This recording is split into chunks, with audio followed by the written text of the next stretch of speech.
Hi there, Sandy here. Welcome to another jewelry making video brought to you by keepsakecrafts.net. Today we're going to be using these adorable ceramic charms of jungle animals to make a really cute bracelet. So I found these really cute ceramic charms with jungle animals at Fire Mountain Gems. I'll leave a link in the description box below, as well as on the blog post that accompanies this video. And I thought they would just make a really fun charm bracelet. To go with them, I have some leaves. These are just acrylic leaves. I was thinking jungle, what goes better with jungle than some jungly leaves? So I have a few different types of jungle leaves. So to put your bracelet together, you'll need some chain to attach all your charms onto. I have 6 of these acrylic leaves and they are top drilled, so I'm going to need some craft wire to string them. This is just 20 gauge craft wire. And then these ones have holes up here, so I'm just going to use jump rings. So I have 6 jump rings to go with them. And then for my animal charms, I have some head pins, 3 decorative ones for the birds, and a couple of simple ball-headed ones for the mammals, and a few seed beads in colors that go. You'll also need a clasp, and because this is rather chunky chain and a chunky clasp, I'm using a split ring to hold my clasp onto the chain. Now my chain here is about 6¼ inches long, which is just right, about an inch shorter than I need my bracelet to be when it's done, because the clasp will add about an inch. And it's 16 links long. So you may have to adjust if you're going to make a similar bracelet and figure out how everything will fit on your bracelet. So the first thing I'm going to do is slide my charms onto the head pins. And I thought that the decorative ones were cute because it kind of looked like the birds were sitting on them. For the mammals, I'm just going to use these plain ball head pins. Something too decorative would be a little odd and distracting with the animals. And then on some of these, I'm going to add some seed beads. Like this one, on this particular bird, the head pin comes out kind of in the middle of its back. So to fill up that space, I'm just going to add a few seed beads.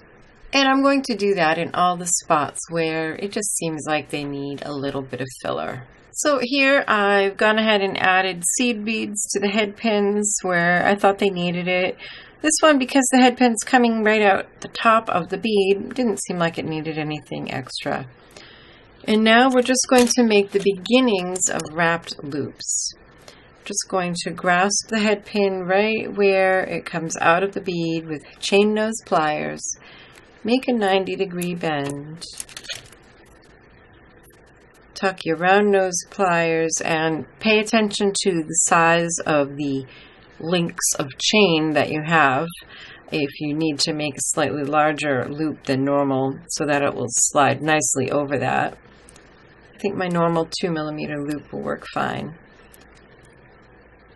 And then just go ahead and make a loop around the round nose pliers. And then we'll stop here.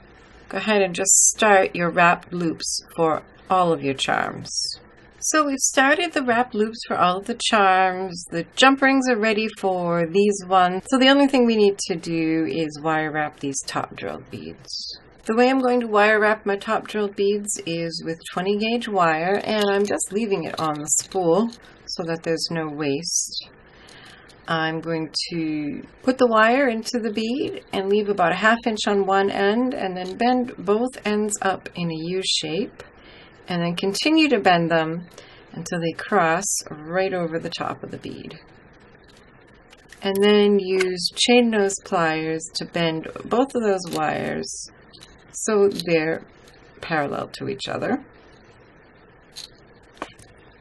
And use wire cutters to trim that shorter one to about 1/8 of an inch.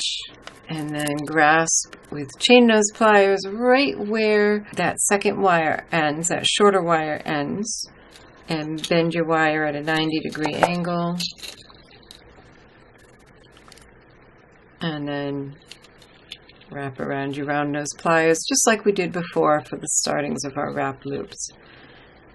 Now, if I was using some kind of precious wire, sterling silver, fine silver, gold-filled wire, I would be a little bit more careful of my wire here. I would do these one at a time. I would put it on the bracelet chain, do the wire wraps, and trim the wire so that I don't have any waste. But this is craft wire, so I'm going to leave myself a nice long piece and trim it off, and then repeat for all of my top drilled leaf charms.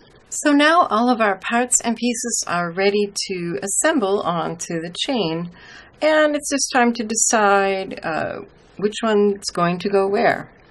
So I'm going to find a center link, so 2, 4, 6, 8, and I'm going to put this guy in the middle. So this is the time when you open that link, that loop just a little, put it over the link of your chain. And this is why it's important to make sure that you make your loop big enough so that it will, slide nicely and dangle nicely on the loop of the chain. You can hold it and close it with a pair of chain nose pliers, and then use your fingers or another pair of chain nose pliers to just wrap that extra wire around that little stem of a wire, and then use wire cutters to trim the excess. And as always, tuck in that end. Being careful, these are glass seed beads, so you can crack them if you grab them with your pliers. Now I'm going to make sure when I put my pieces on the bracelet that they're all at the bottom of every link. So you kind of have to take a minute, straighten out your links each time. And the way I'm going to do this, I'm going to skip 2 links because I'm going to have 2 leaves in between each charm, and then put the next one on. So once again, open your loop, put it on, and just repeat, adding all 5 of your main charms. So there it is with the main pieces all wired on.